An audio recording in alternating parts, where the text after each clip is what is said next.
Good morning, सलाम अलैकुम। Welcome to Rahim education channel. यह वीडियो उस बच्चे के लिए है जो इस बार मैट्रिक परीक्षा का एग्ज़ाम देने वाले हैं। यह वीडियो उस बच्चे के लिए है जो इस बार इंटरमीडिएट का एग्ज़ाम देने वाले हैं। यह वीडियो उस बच्चे के लिए है जो मोटी रकम दे के इंग्लिश मीडियम स्कूल में पढ़ते हैं। मैं यह वीडियो उस बच्चे के लिए लेकर आया हूँ जो इंग्लिश लवर है, जो चाहते हैं कि हम इंग्लिश बोले, खुद से इंग्लिश बोले। यह वीडियो उस बच्चे के लिए है जो इंग्लिश में ठगे जा चुके हैं, जो टेंस के नाम पर टेंशन पढ़ चुके हैं।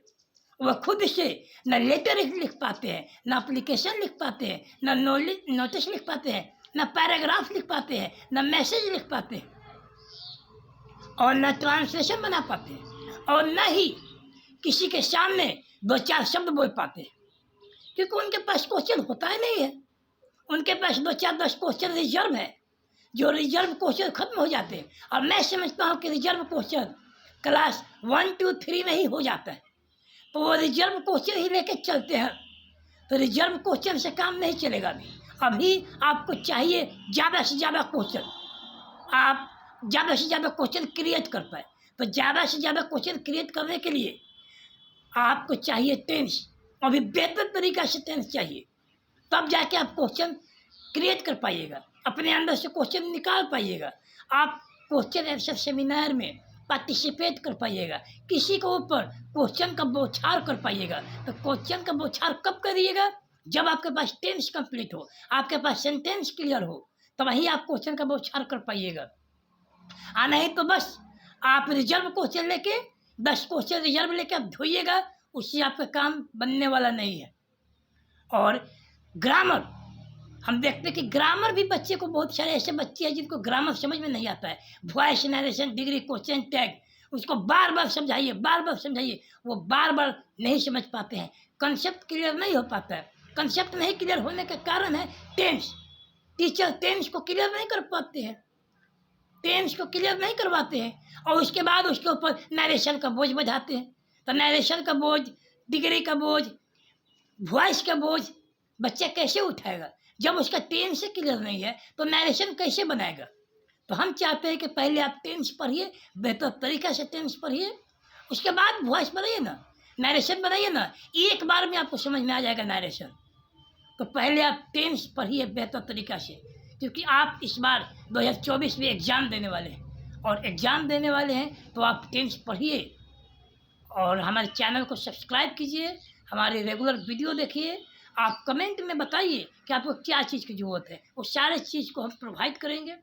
जो हमारे अंदर कमी है उसको हम दूर करेंगे। और टेंस पर ही आपको 0 से टेंस पढ़ाएंगे, और टेंस जैसे ही ख़त्म होता है उसके बाद नरेशन बनाने के लिए हम आपको बताएंगे। अब देखिए नरेशन कैसे बनता है, वॉइस कैसे बनता है, डिग्री कैसे बनता है, क्वेश्चन टैग कैसे बनता है, क्योंकि सब टेंस ही है, सबके बाप टेंस है। टेंस को आप इग्नोर कर पा देते हैं, उसके बाद आप कहते हैं कि हमको नरेशन सीखना है। कैसे नरेशन सीखेगा भाई? बिना टेंस का नरेशन कैसे हो जाएगा? बिना टेंस का वॉइस कैसे सीख पाइएगा? तो सबसे पहले टेंस, उसके बाद ग्रामर। आप टेंस को ही टेंशन पढ़ लेते हैं, आप टेंस को बता है पी है पढ़ लिया, बस हो गया आपका टेंस। जनाब ये काफ़ी नहीं है, इसके लिए आपको पूरा टेंस पढ़ना पड़ेगा। हम आपको टेंस पढ़ा रहे हैं, आप टेंस को सीखिए, और उसके बाद आप हमको बताइए कि आपको टेंस कैसा लग रहा है। चलिए लेट्स स्टार्ट करते हैं। Best of luck tense.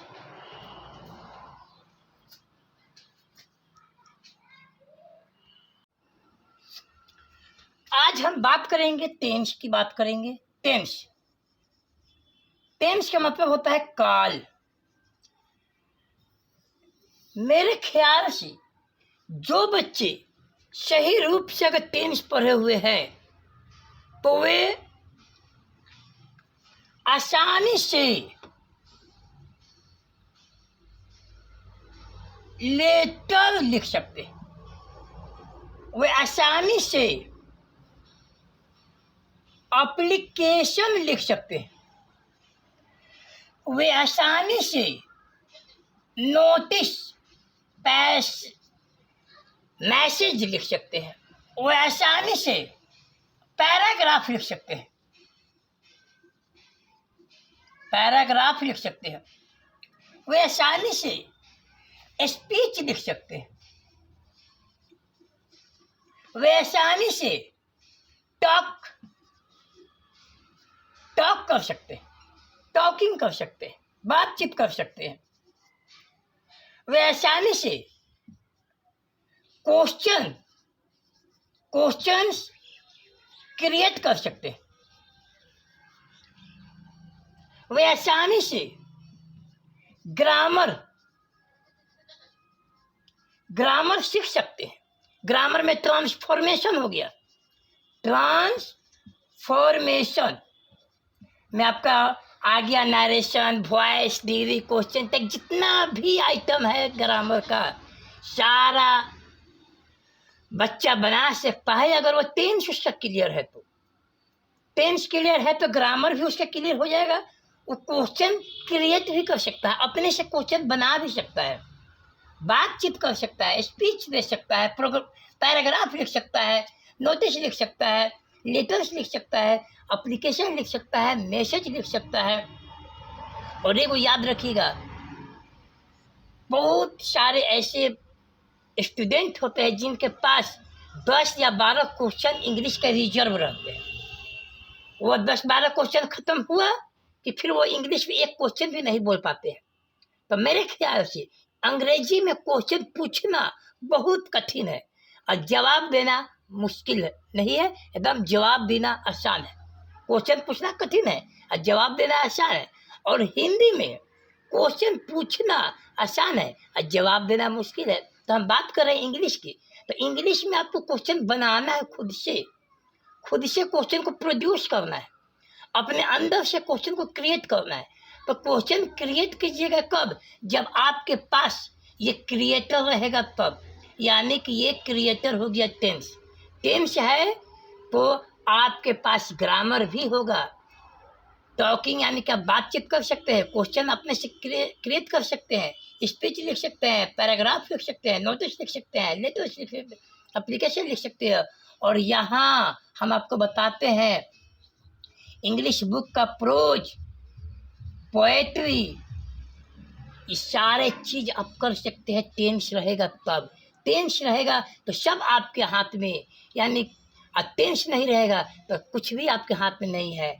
आप अगर टेंस के जगह पे अगर आपने पढ़ लिया है टेंशन, क्या पढ़ लिया आपने? टेंशन। अगर आपने टेंशन पढ़ लिया है तो मैं दावे के साथ कह सकता हूँ कि आप न लेटर, न एप्लीकेशन, न नोटिस, न पैराग्राफ, न स्पीच, न इंग्लिश में बातचीत, न आप क्वेश्चन इरेज कर सकते हैं, न क्वेश्चन आप क्रिएट कर सकते हैं, न आप ग्रामर, बार बार आप ग्रामर पढ़िएगा, बार बार ग्रामर के रूल पढ़िएगा, भूल जाइएगा, पढ़िएगा भूल जाइएगा। इसलिए आप टेंशन ना पढ़िए, अब टेंस पढ़िए। और टेंस पढ़िए बाई MD रहीम सर।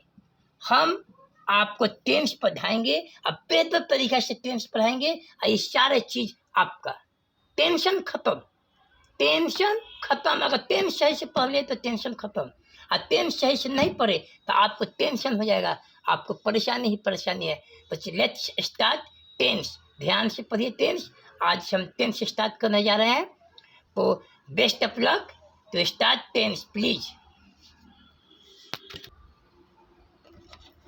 अब हम बात कर रहे हैं टेंस की बात कर रहे हैं, तो टेंस जो है ना, टेंस 3 भाई है। टेंस के 3 भाई है।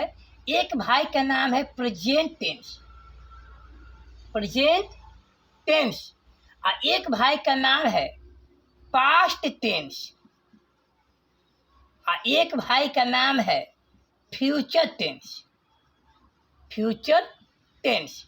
यानी कि टेंस के 3 पुत्र हैं, टेंस के 3 पुत्र हैं, ये बाबूजी हो गए।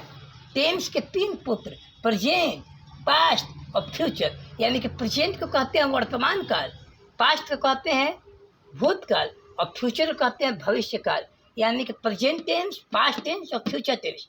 और ये प्रेजेंट टेंस के भी 4 भेद हैं। इसका 4 भेद है, इसका भी 4 भेद है, और इसका भी 4 भेद है। यानी कि टोटल आपको हो जाएगा, टोटल 12 को पढ़ना पड़ेगा। तो अब हम आगे बताएंगे, प्रेजेंट टेंस के 5 बताने जा रहे हैं।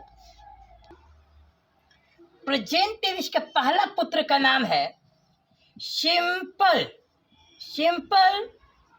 Present tense. इसका एक और नाम से जाना जाता है इसको, प्रेजेंट इंडेफिनिट टेंस के भी नाम से जानते हैं।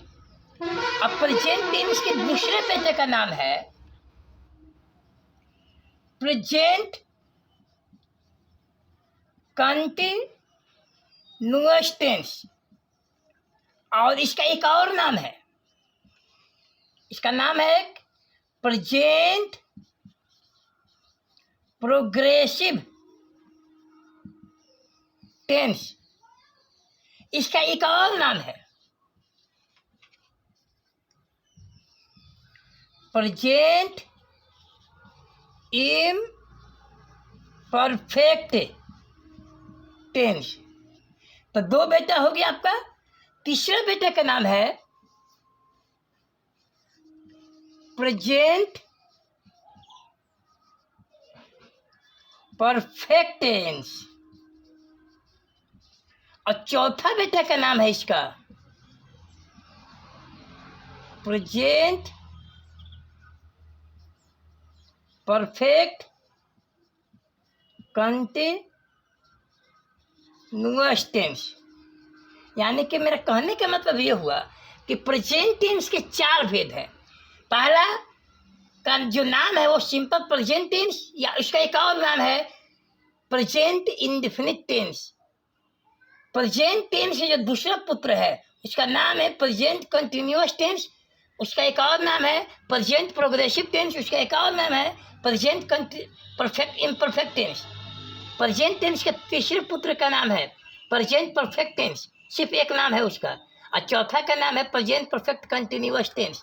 अगर हम ये प्रेजेंट जानते हैं तो पास्ट भी आसानी से बना सकते हैं। जिस तरीका से हम आपको समझाने के लिए बोल रहे हैं कि अगर पिताजी का नाम है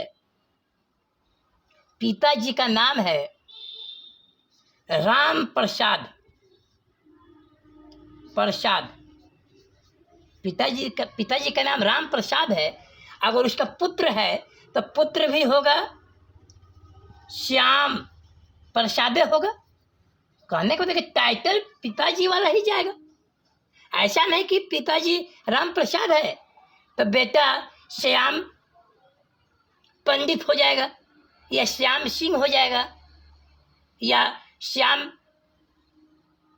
रजक हो जाएगा, कुछ भी हो, ऐसा नहीं होगा। जो टाइटल है वो टाइटल जाएगा। इसी प्रकार जैसे प्रेजेंट है तो देखिए समय प्रेजेंट है, simple present tense, present indefinite tense, present continuous tense, present progressive tense, present imperfect tense, present perfect tense, present perfect continuous. अब पास्ट की बात अगर करेंगे हम तो हो जाएगा, देखिए ध्यान से, सिर्फ टाइटल चेंज कर दीजिए। Simple past tense, past indefinite tense, past continuous tense, past progressive tense, past imperfect tense, past perfect tense, और पास्ट परफेक्ट कंटिन्यूअस टेंस। जैसे फ्यूचर की बात करेंगे तो simple future tense, future indefinite tense, future continuous tense, future progressive tense, future imperfect tense, future perfect tense, future perfect continuous tense. मेरे कहने का मतलब यह हुआ कि टाइटल बदलने वाला नहीं है, टाइटल बदलने वाला नहीं है। सिर्फ प्रेजेंट की जगह पास्ट कर देंगे, बाकी सब वही रहेगा।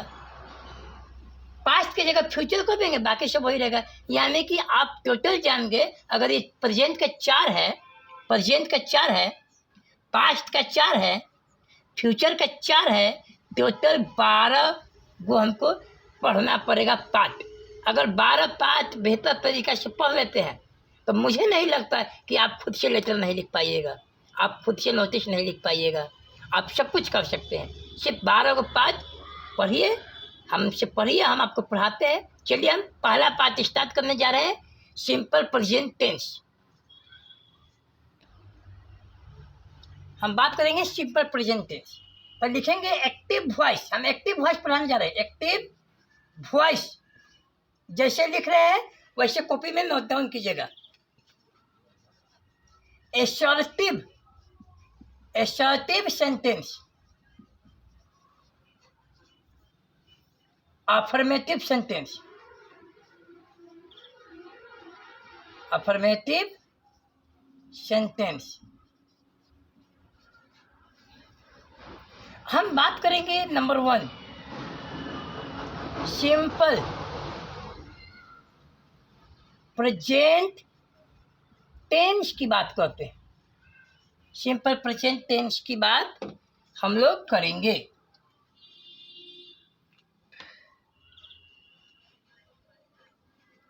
हम लोग सिंपल प्रेजेंट की बात करेंगे तो इसमें लिखेंगे रिकॉग्निशन, रिकॉग्निशन,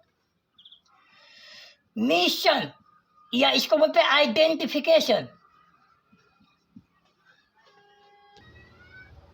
आइडेंटिफिकेशन। इसको बोलते हैं पहचान। क्या बोलते हैं? पहचान। इसका पहचान है ता है, ती है, पे है, ता हूँ, ती हूँ इत्यादि। बस इतना चीज आपको पढ़ाया जाता है। क्या इतना से आप सिंपल प्रेजेंट को क्लियर कर पाइएगा? नहीं कर पाइएगा। आपको इससे आगे पढ़ना पड़ेगा। आपको थोड़ा सा थॉट जो है, आपके ब्रेन को थोड़ा सा एक्सप्लेन करना पड़ेगा, उसको थोड़ा एक्सपेंड करना पड़ेगा। तो ये देखिए, ये आप इसके द्वारा आप इसको क्लियर कर पाइएगा। देखिए, if the sentence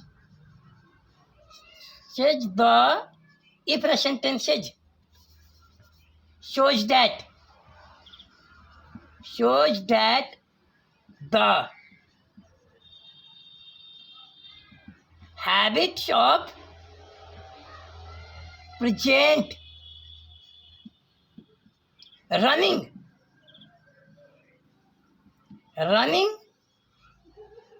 commentary of the match and future plan। अब इस बात को समझिए। अगर हम ताहे पीहे पेहू ताहू से चाहते हैं कि सिंपल प्रेजेंट क्लियर कर ले, नहीं हो सकता है। इसके लिए आपको पूरी तरह से क्लियर करने के लिए आपको ये चीज जानना पड़ेगा। If the sentences shows that the habits of present, वर्तमान की अगर आदत है, वर्तमान में जो आदत है, वो जिस आदत को आप करते हैं उसको प्रेजेंट में नहीं हम बनाते। जैसे मैं खाता हूँ, मैं बोलता हूँ, वह जाती है, वो पढ़ती है, वो खाती है, वो चाय पीती है, वो नाश्ता करती है, सारा सिंपल प्रेजेंट में ही जाएगा। अगला करा है कि running commentary of the match, आंखों देखा अगर हम हाल बोल रहे हैं, आंख से देख रहे हैं, बोल रहे हैं, तो वो सारा सिंपल प्रेजेंट में ही जाएगा। आंख से देख के बोल रहे हैं तो सिंपल प्रेजेंट में जाएगा। जैसे कि विराट कोहली चौका मारा। अब आप समझिएगा कि ये तो ताहे पिया है नहीं, तो ये तो इसमें जाएगा नहीं, मगर ये इसी का है। इसी बात को तो हम समझाने आपके लिए हम आए हैं कि आंख से हम देख के जो बोल रहे हैं, चाहे उसका पहचान ये ताहे पिहे से मैच करे या ना करे, आप देख के बोल रहे हैं तो वो सिंपल प्रेजेंट में ही जाएगा। इसका बनेगा विराट कोहली हिट्स 4। ध्यान दीजिए इस पर, हिट्स आ गया यानी कि सिंपल प्रेजेंट में ही चला गया, ताहे नहीं है फिर भी इसमें चला गया, यानी कि यहाँ से आया। Running commentary of the match, सिर्फ ता है, ती है, तेहू से आप नहीं सीख पाइएगा। आपका इनफ नहीं है, इनफ यहाँ से होगा जब ये सीखिएगा। अगला देखिए, फ्यूचर प्लान की बात किया जा रहा है, यानी कि भविष्य में होने वाले कार्य को पहले ही प्लान किया गया, पहले ही उसको फिक्स कर लिया गया, तो उसको भी हम सिंपल प्रेजेंट में ही बनाते हैं। जिस तरीका से हम बोल रहे हैं कि IPL 22 मार्च को शुरू होने वाला है या 22 मार्च को शुरू होगा, तो होगा गा है। आप सोचिए कि तो फ्यूचर का है, मगर फ्यूचर का नहीं है, वो प्रेजेंट का ही है, क्योंकि वो मैच है, वो पहले से ही फिक्स कर लिया गया है कि फलाने डेट को होगा।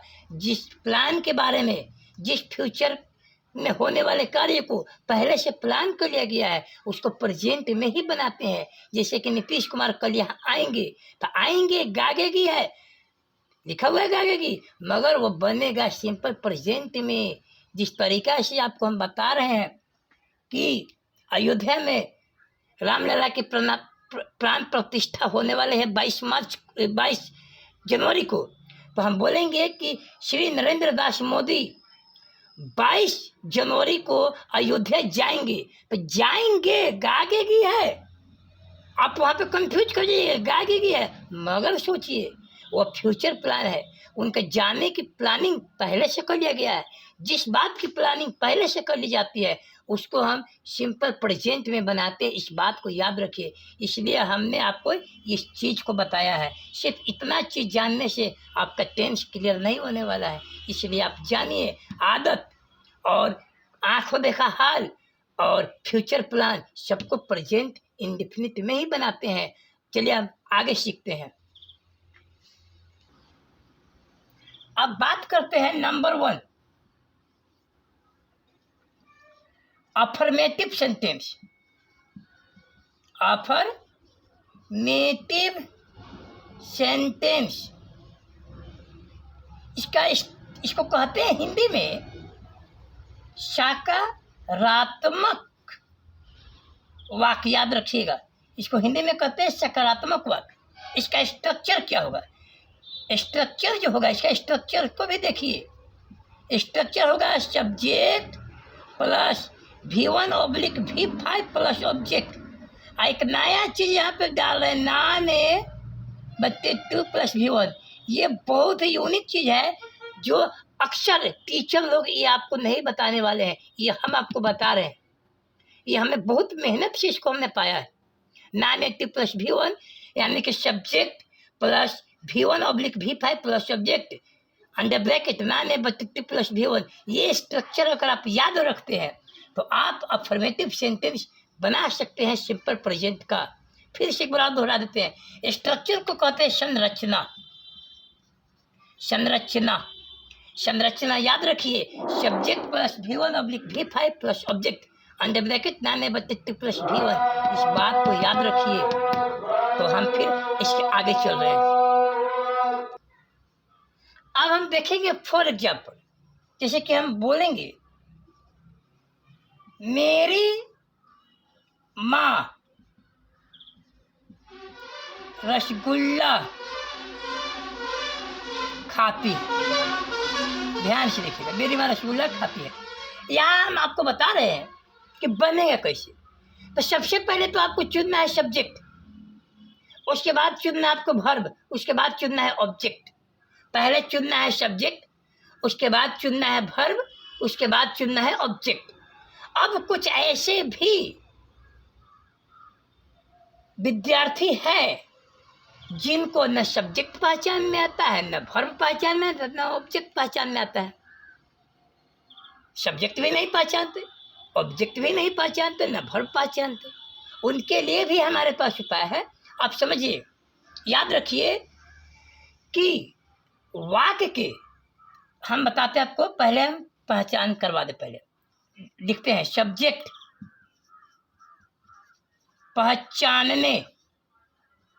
पहचानने का तरीका। हम आपको बता रहे हैं वाक्य के पहला शब्द 99% सब्जेक्ट ही होता है। चलिए पहला आप समझ जाइए, किसी भी वाक्य का पहला शब्द 99% समझ जाइएगा कि वह सब्जेक्ट होगा। जैसे कि पहला हो गया मेरी माँ, एक शब्द हो गया, तो इसको कहते हैं ये आपका सब्जेक्ट हो गया। यानी कि वाक्य के पहला शब्द 99% केसेज में वो सब्जेक्ट होता है। इस बात को समझ गए? आगे हम आपको बताते हैं वर्ब पहचानने का तरीका क्या है।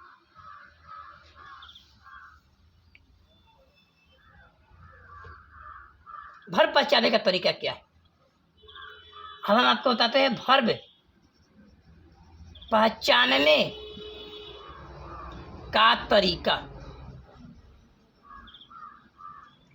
वाक्य के शब्दों को बारी बारी से ढकेंगे, वाक्य के शब्दों को बारी बारी से ढकेंगे, और ढकने के बाद जिसको हमने ढक लिया है अब बाकी को पढ़ रहा और हंसी आ जा रहा है, तो समझिए कि जिसको मैंने ढका है वो आपका वर्ब है।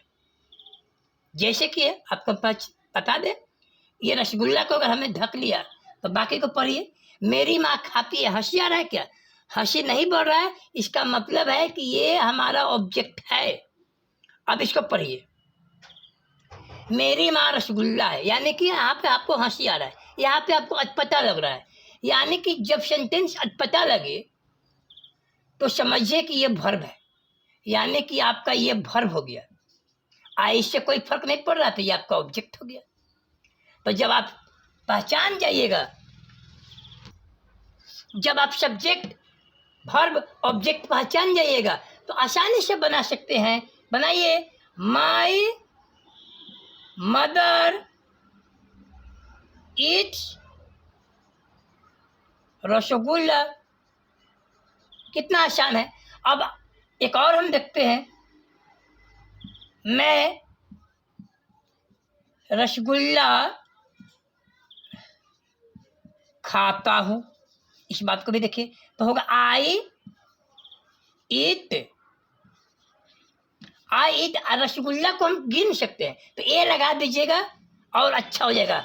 My mother eats a rasgulla, उसी प्रकार बनेगा आई ईट ए रसगुल्ला, आई ईट रसगुल्ला। हम ए इसलिए लगा रहे हैं कि ये रसगुल्ला को हम काउंट कर सकते हैं। काउंटेबल अगर हो ऑब्जेक्ट तो ए लगा दीजिएगा, बेहतर होगा। काउंटेबल है तो हम ए लगा दिए। अब एक बात करते हैं, और तुम चाय पीते हो, तो इसमें हम क्या कर रहे हैं कि लिखे यू टेक टी। इसमें हम ए नहीं लगाए, ए इसलिए नहीं लगाए कि चाय को काउंट नहीं कर सकते, अनकाउंट है, यानी कि अनकाउंटेबल है ये, इसलिए हम इसमें ए नहीं लगाए। रसगुल्ला को गिन सकते इसलिए ए लगा दिए, रसगुल्ला को गिन सकते इसलिए। तो यहाँ पे ध्यान देने की बात है, यहाँ पे वर्ब में एस लगा हुआ है, यहाँ पे वर्ब एस नहीं लगा हुआ है, और यहाँ पे टेक में एस नहीं लगा हुआ है। ऐसे क्यों? किसी में एस लगा हुआ है, किसी में एस नहीं लगा हुआ है। और यहाँ हमने लिखा एसर्टिव सेंटेंस, अफर्मेटिव सेंटेंस। ये एसर्टिव अफर्मेटिव होता क्या है, एक्टिव होता क्या है, तो मेरा नेक्स्ट वीडियो आप देखिए।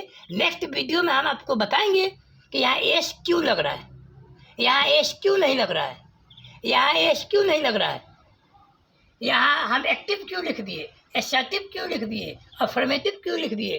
तो नेक्स्ट वीडियो में हमारा इसका जवाब होगा एस क्यों लिखे, एक्टिव क्यों लिख रहे हैं, एसर्टिव क्यों लिख रहे हैं, अफर्मेटिव क्यों लिख रहे हैं। इस सारे क्वेश्चन के जवाब को देखने के लिए, और अफर्मेटिव के बाद negative, interrogative, interrogative negative, WHQ और WHQ प्लस नेगेटिव सेंटेंस से निकले टोटल 6 सेंटेंस को देखना है। एक सेंटेंस हमने बता दिया, 5 सेंटेंस बाकी है। उसके बाद इसमें एस क्यों लग रहा है, एक्टिव, एसर्टिव, अफर्मेटिव क्यों लिखा जा रहा है, ये सारे चीज, सारे का जवाब हम नेक्स्ट वीडियो में देंगे। तब तक इसको बढ़िया से कॉपी पर नोट कीजिए, लिखिए, समझिए, और जहाँ समझ में नहीं आए कमेंट बॉक्स में लिखिए। और इसमें जो चीज़ की कमी दिखाई दे रहा है आपको, कमी को भी बताइए, उसको भी हम कोशिश करेंगे दूर करने के लिए। और जहाँ प्रॉब्लम है उस प्रॉब्लम को कमेंट बॉक्स में डालिए, तभी हम समझ पाएंगे कि आपको क्या चीज़ की कमी है, आपको क्या चाहिए। तो सब कुछ हम अपने स्तर से पूरा कोशिश करेंगे कि इसको और बेहतर तरीक़ा से एक्सप्लेन कर सके, ताकि आप अच्छे से समझ सके। फिलहाल नेक्स्ट टाइम हम आपको बताएंगे एस क्यों लग रहा है, इसमें एस क्यों नहीं लग रहा है, और एक्टिव वॉइस क्या है, एसर्टिव और अफर्मेटिव, ये सब हम क्यों लिख रहे हैं। इस सारे चीज़ का जवाब आपको नेक्स्ट वीडियो में मिलेगा। तब तक के लिए बाय बाय।